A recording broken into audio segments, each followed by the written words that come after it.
Besar setiamu, kasih-Mu tak pernah habis-habisnya. Selalu baru ya Aba ya Bapa, setiap pagi, setiap waktu, setiap saat. Kami ada sebagaimana kami ada hari ini, juga karena kasih dan anugerah-Mu. Mari kita berdoa bersama-sama. Ulangi seperti apa yang saya ucapkan. Bapa kami yang ada di dalam surga, dikuduskanlah namamu, datanglah kerajaan-Mu, jadilah kehendak-Mu di bumi ini seperti di dalam surga. Bapa yang baik, berikanlah kami pada hari ini rezeki yang menjadi bagian kami secukupnya, cukup untuk memberikan pinjaman kepada banyak bangsa, sedangkan kami sendiri tidak punya pinjaman, cukup untuk menjadi saksi Tuhan, mulai dari Yerusalem, Yudea, Samaria, sampai ke ujung-ujung bumi. Cukup untuk menjadikan semua bangsa murid Kristus dan membaptis mereka dalam nama Yesus. Terima kasih Bapa untuk rezeki yang secukupnya, dan ampunilah dosa-dosa kami, ampunilah kesalahan kami, seperti kami pun mengampuni orang-orang yang bersalah kepada kami. Dan janganlah masukkan kami ini ke dalam pencobaan, tetapi bebaskanlah kami dari segala yang jahat. Sebab Engkaulah yang empunya kerajaan, kuasa, dan kemuliaan sampai selama-lamanya. Dalam nama Tuhan Yesus, kami sudah berdoa. Haleluya, haleluya. Mari Bapak Ibu sekalian, sekarang kita bersama-sama secara serempak dan serentak kita akan menggemakan Mazmur 91 dengan suara yang keras, dengan suara yang lantang dari tempat kita masing-masing sampai telinga kita sendiri dapat mendengarnya dengan baik dan jelas. Alkitab berkata, iman timbul dari pendengaran, dan pendengaran itu akan firman Tuhan. Mazmur 91. Orang yang duduk dalam lindungan yang maha tinggi dan bermalam dalam naungan yang maha kuasa akan berkata kepada Tuhan, tempat perlindunganku dan kubu pertahananku, Allahku yang kupercayai. Sungguh Tuhanlah yang akan melepaskan aku dari jerat penangkap burung dan dari penyakit sampar yang busuk. Dengan kepaknya Tuhan akan menudungi aku. Di bawah sayapnya aku akan berlindung.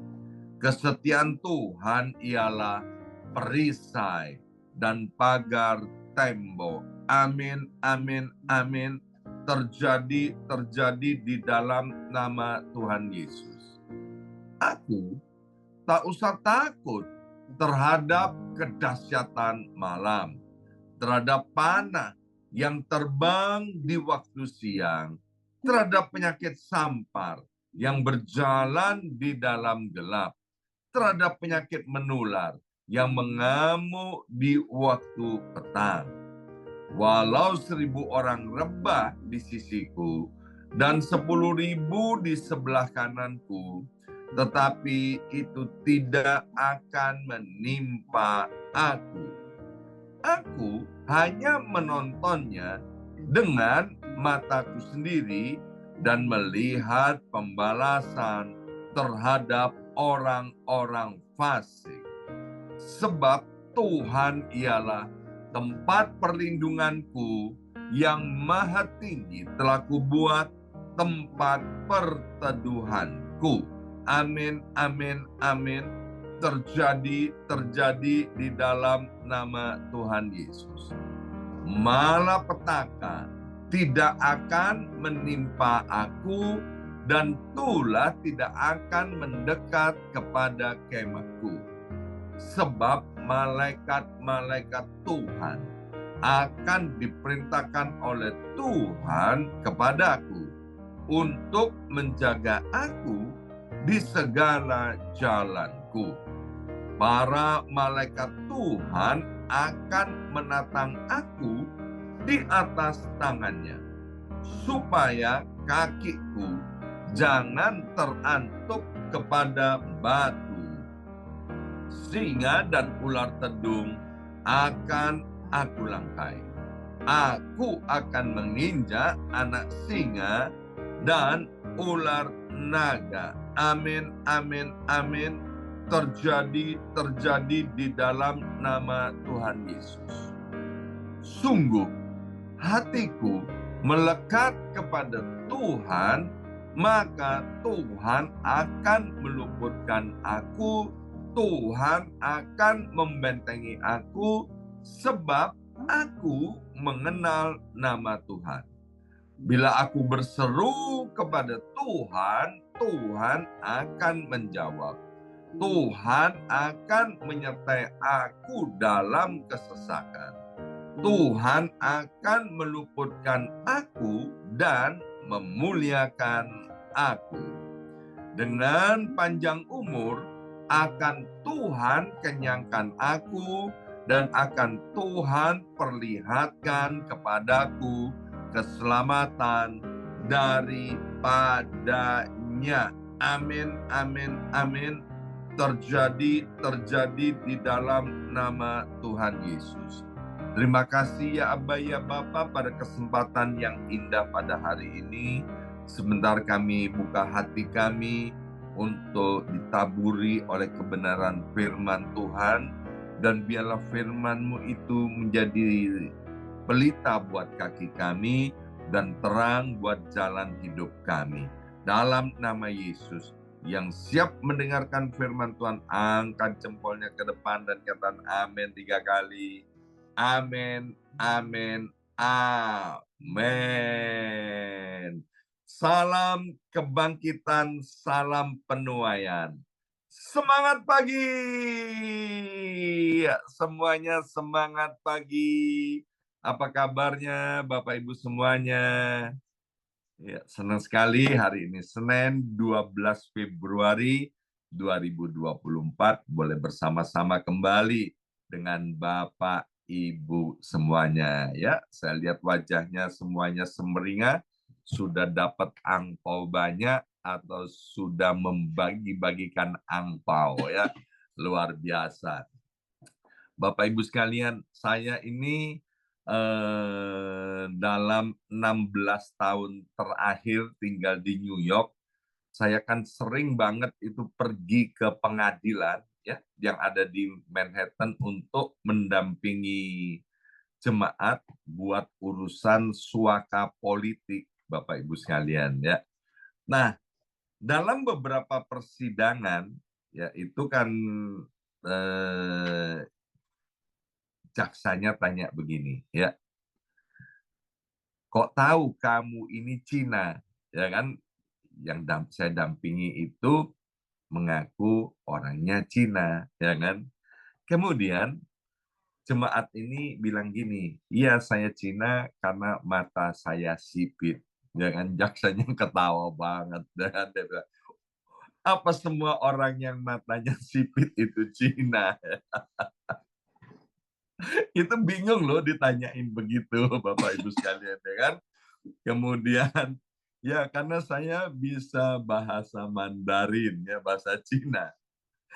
Apa semua yang bisa bahasa Cina itu pasti orang Cina. Wah repot loh Bapak Ibu sekalian. Mau jawab kulitnya kuning, kulitnya apalah warna kulitnya, juga itu bukan jaminan sebagai bahwa dia orang Cina. Kan biasanya tuh kalau dalam pengadilan, karena saya dampingi, maka kasusnya kebanyakan kalau nggak ngaku Cina juga ngaku saya ini orang Kristen, ya kan? Kemudian ditanya, kok kok tahu kamu itu Kristen? Apa buktinya kamu Kristen? Itu bisa gedubrak Bapak Ibu sekalian, ya kan? Itu langsung kalau di depan hakim jaksa ya dalam persidangan itu bisa hang. Dia bisa konslet tuh pikir mau jawab apa. Coba buktinya kita orang Kristen apa ya? Kalau kalau kita tenang-tenang mungkin kita bisa jawab ya. Alkitab bilang gini, dari buahnya maka ketahuan pohonnya ya. Jadi kalau ngaku sebagai orang Kristen mesti ada buah-buahnya yang bisa dilihat yang menunjukkan bahwa kita ini benar-benar sebagai orang Kristen. Nah, hari ini saya mau sampaikan kepada Bapak Ibu sekalian tentang bagaimana agar kita bisa mengalami kemenangan di dalam setiap masalah dalam kehidupan ini. Selama manusia masih hidup di atas muka bumi ini, maka tidak ada orang yang tidak menghadapi masalah. Ya, saya akan mulai dengan membaca Amsal pasal 24 ayat yang ke-16. Amsal 24 ayat yang ke-16, sebab 7 kali orang benar itu jatuh, namun ia bangun kembali. Tetapi orang fasik akan roboh dalam bencana. Yang perlu digarisbawahi begini Bapak Ibu sekalian, 7 kali orang benar itu jatuh, namun ia bangun kembali. Saya sudah ajarkan kepada Bapak Ibu semuanya bahwa kita ini adalah orang berdosa. Orang yang nggak benar dulunya. Tapi gara-gara kita percaya kepada Yesus, kita menerima Yesus sebagai satu-satunya Tuhan. Dan juru selamat pribadi kita yang tidak benar dibenarkan oleh anugerah Allah. Kita yang berdosa, dosa-dosanya diampuni oleh anugerah Allah di dalam Kristus Yesus Tuhan. Sehingga kita disebut sebagai orang yang benar. Kita benar bukan karena perbuatan baik kita, tapi perbuatan baik itu lahir karena kita sudah dibenarkan oleh Tuhan, oleh Kristus Yesus Tuhan. Tidak semua orang yang berbuat baik itu karena dia percaya kepada Tuhan. Karena ada perbuatan-perbuatan baik yang dilakukan kalau ada maunya, Bapak Ibu sekalian, ya kan? Kalau ada maunya, terus berbuat baik, ada loh yang seperti itu, ya. Nah, kembali ke sini, Bapak Ibu sekalian, 7 kali orang benar jatuh, namun ia bangun kembali. Sesungguhnya bangun kembali, kalau orang jatuh, itu dia bangun kembali, itu sesungguhnya kalau Bapak Ibu perhatikan, itu adalah anugerah Allah.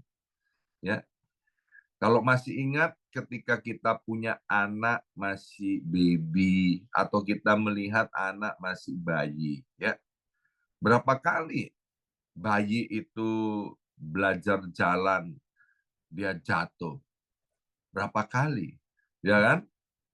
Dan kalau kita awasi, kita lihat dari jauh Bapak Ibu sekalian, tanpa ada yang mengkomando loh.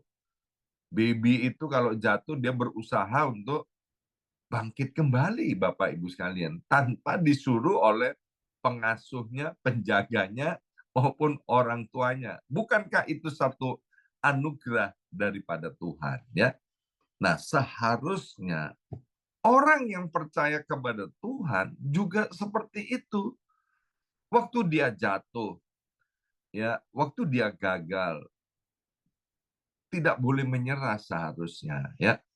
Mungkin gagal dalam mengasihi, gagal dalam hidup kudus, gagal dalam mengampuni, gagal untuk hidup rukun, ya, atau gagal-gagal yang lain yang Bapak Ibu sekalian yang mengetahui secara pribadi, mungkin tidak ada orang yang tahu cuman antara kita dengan Tuhan saja.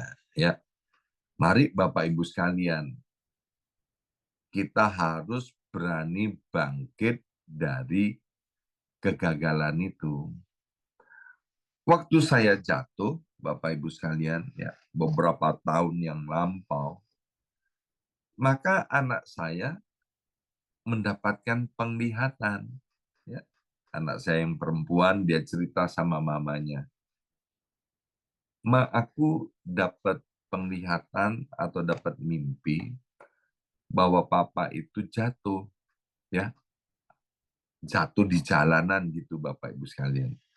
Dan kemudian ada orang-orang yang berusaha menolong papa untuk bangkit, tapi papa nggak mau. Papa mau duduk-duduk aja di jalan itu. Nah, ada berapa banyak di antara kita, ya, yang jatuh, kemudian ada orang-orang yang sengaja dikirim oleh Tuhan untuk supaya dia bangkit, tapi orang itu tidak mau. Nah, saya mau sampaikan sekali lagi bahwa sesungguhnya bangkit daripada kejatuhan itu sudah diinstal oleh Tuhan di dalam hidup kita sejak kita masih baby. Ya, jadi yang pertama Bapak Ibu sekalian, ketika kita gagal, ketika kita menghadapi masalah, kita gagal Bapak Ibu sekalian, kita harus berani bangkit kembali. Orang mengalami masalah yang berat, orang mengalami kegagalan dalam hidup itu. Kalau itu disebabkan oleh karena dosa pribadi, maka jalan keluarnya adalah bertobat.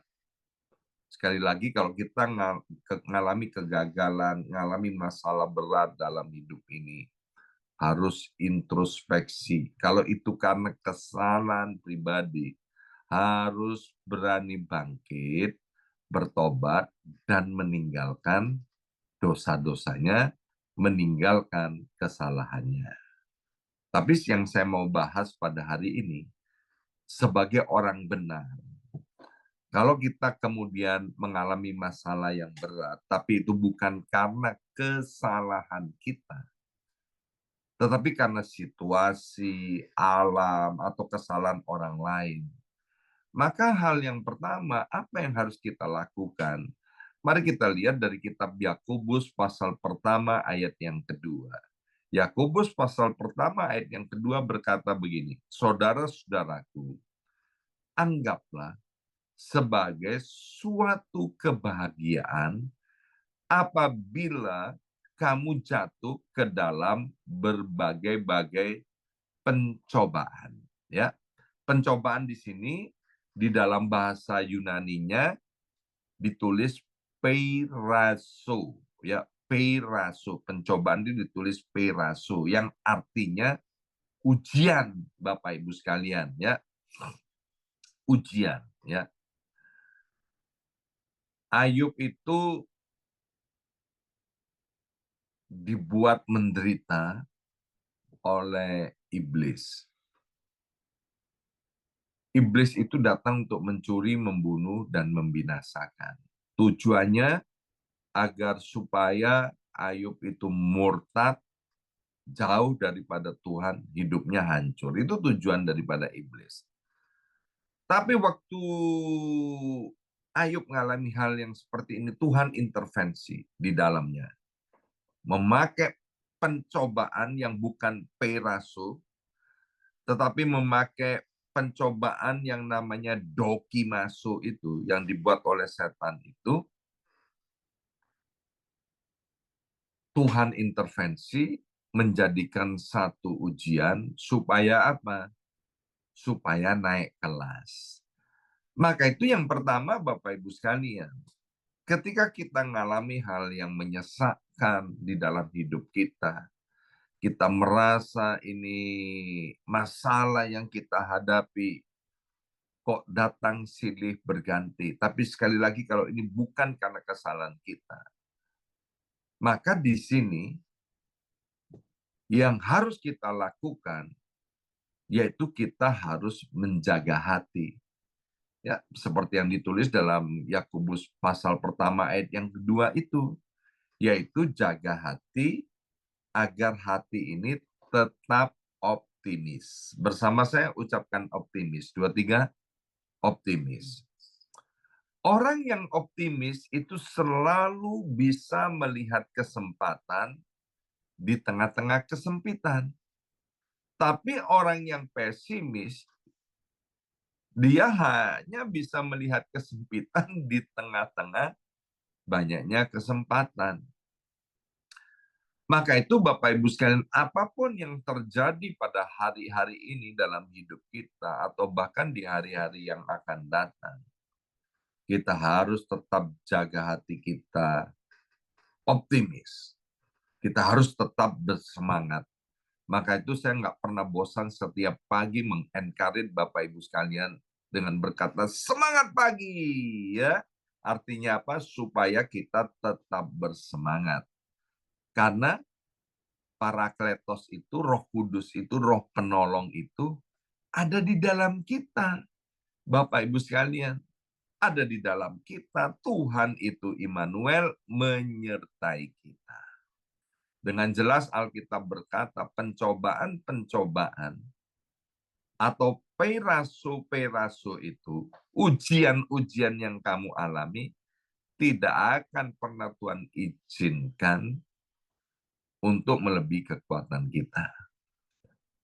Kalau kita memperhatikan anak kita atau cucu kita, atau ketika ingat kita masih sekolah, ujian-ujian yang diberikan oleh guru-guru kita di sekolah, itu pasti sebelumnya sudah diajarkan. Bagaimana cara menghadapi ujian-ujian itu. Maka itu murid-murid yang memperhatikan apa yang diajarkan oleh gurunya, dia selalu bisa menyelesaikan ujian itu dengan baik, sehingga mereka dapat nilai yang baik, yang bagus, yang memuaskan. Bahkan ada nilai yang disebut amat sangat bagus atau summa cum laude, Bapak Ibu sekalian. Ya. Jadi yang pertama, Bapak Ibu sekalian, kalau ujian itu datang, masalah itu datang dalam hidup kita, jangan pernah menyerah. Kita harus bangkit. Kita harus jaga hati kita. Dan jaganya gimana? Yaitu jaganya supaya hati kita tetap optimis. Ya, seperti ditulis dalam kitab Yakobus 1 ayat yang kedua itu tadi, Bapak Ibu sekalian.